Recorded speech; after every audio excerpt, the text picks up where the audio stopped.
Welcome to the video review of 2007 Leader Class Brawl. Brawl here turns into a modified stealth tank based on a prop used in the movie XXX, which explains his extremely unique look. And just look at him. It is unbelievably impressive as a tank. I'm really proud to own this toy because it's the only Leader Class toy they've made out of the movies that isn't of a character who's relevant at all. I mean, seriously, what did Brawl do? He lost a missile launcher and an arm, and he died. Brawl here is just seriously an impressive tank. There's really not much you can say about it other than it's awesome. It has essentially no kibble other than a little bit of the peeking robot head here.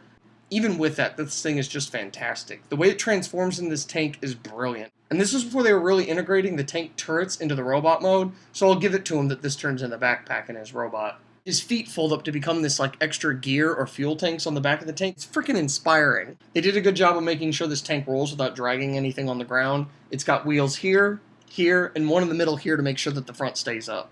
And with this minesweeper here on the front, dragging on the ground could be a real issue. I'm really impressed with how everything fits together so tightly in here. It's all very compact and almost progressive. I feel like this guy was ahead of his time with the first movie line. This toy does not come with a spring-loaded missile launcher, and I'm completely okay with that. Both of the turrets rotate on their own, and this turret makes a different sound depending on which way you rotate it. Left or right makes the two different sounds by pressing these buttons right here. These missile launchers on top light up when you push the firing buttons, and I haven't decided whether I want to paint over them or not. But the clear plastic doesn't bother me too much. Also, by pushing in the barrel here, it's supposed to make the tank firing sound, but my wiring is worn down over time due to the moving parts of this toy, which is a serious disappointment. The two barrels on the top turret used to pop off all the time, so I glued them in, although it may be a good idea not to do that, as it seems they could break if they're not handled carefully. Size comparison with Revenge of the Fallen Leader Megatron. Here they are both in tank mode. I've been a fan of tanks for as long as I can remember, and when I saw this in stores, I knew I had to have it. There's really not much else I can say about the tank mode, other than it's awesome, it looks awesome, and it rolls. Even if the robot mode was terrible, this vehicle mode totally makes up for it. It is unbelievably awesome. It looks almost exactly like he does in the movie. It just looks like a meaty, destructive demon of a tank. But that's not to say the robot mode sucks, because it's pretty cool too. There's a few different automorph gimmicks on this toy. The first ones are when you push the headlights in, the side panels swing back. Also, there's little flip-out blades on this arm when you push back the gun, and when you pull forward the lever on this arm, a little scope flips out, and the barrels shoot forward. And the final automorph gimmick, when you push this button, his head pops up.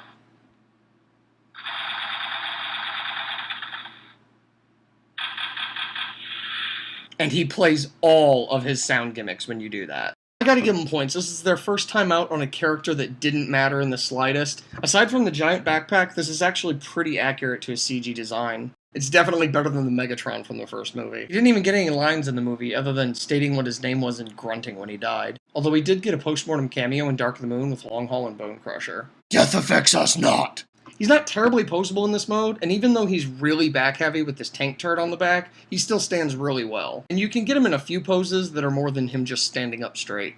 Despite the fact that I love how these feet form, I do have serious complaints about the ankles. Aside from the fact that they don't go forward or back, they didn't go in very far when I got them. It wasn't until I hacked at them with an X-Acto knife for about a half an hour that they would lean in more so that he could stand flat on the ground. Not to say that he didn't have a stable stance, it just looked awkward because he was standing on the insides of his feet. It's unfortunate that the parts I had to cut to make his feet stand straight face up on his alt mode, but it's barely noticeable. The damage is only cosmetic. Now, I'm hard-pressed not to call this thing a shell former, namely because about a third of his alt mode ends up on the back of his legs here, but I still don't consider him to be a shell former. The way everything folds up with the treads and the sides of the tank, it's actually kind of cool. He also has these little shin blades here that flip forward, which are somewhat reminiscent of his CG design, but they're kind of weak. They actually went to the effort to make sure that every weapon he had on a CG model, he has on this toy. Blades, Gatling gun, this 4-barreled whatever, including one it didn't have. It really bothered me that the biggest gun on the tank just disappeared in his CG model, so it's really nice that it sticks around in his robot mode on this toy. And it's a really nice touch that they got these two barrels sticking up off the top. Alright, the big tank turret is where the batteries are held. It's also where the speaker is. The wires on this thing nearly pass through the entire toy except for the legs and arms, which unfortunately did ultimately lead to some of the wires failing. Wires have to pass through to the big turret, the little turret which rotates all the way around, all the way up through these things to where the lights are inside of the missile launchers, then from the big turret has to go through this black part, into the body of the robot, up into the chest here, so that the sound and light gimmick can be activated by this button. All of the sound gimmicks work in both modes, so if you push any of the buttons in this mode, the turret would work in this mode if it weren't, broken. His movie counterpart did have these treads here, but I doubt they were as obstructive to his vision in the movie. I like to lean him just a little bit to the side, and it just makes it look more practical.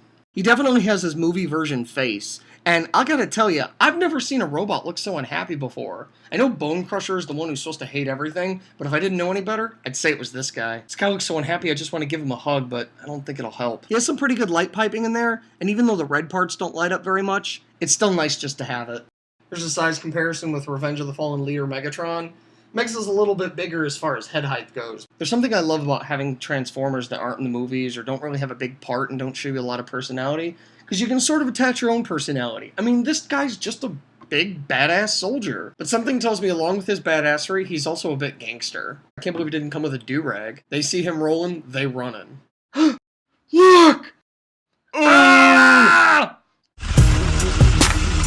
He basically fits any role in my Decepticon army, and he's clearly the one that's going to kick the most ass. It may be because he's one of my first Movieverse toys, but I really love this toy. I gotta give it a 9.5, easy. It's not perfect, and it's kind of chunky, and doesn't really pose well, and it's got a few problems with the wiring, but all in all, it's just an awesome toy. If you get a chance to pick it up on eBay or something, seriously, get it. It's really awesome. I think this guy was $40 in stores, so if you can get something around that, it'd be good. This has been the video review for 2007 movie Brawl, and thank you for watching.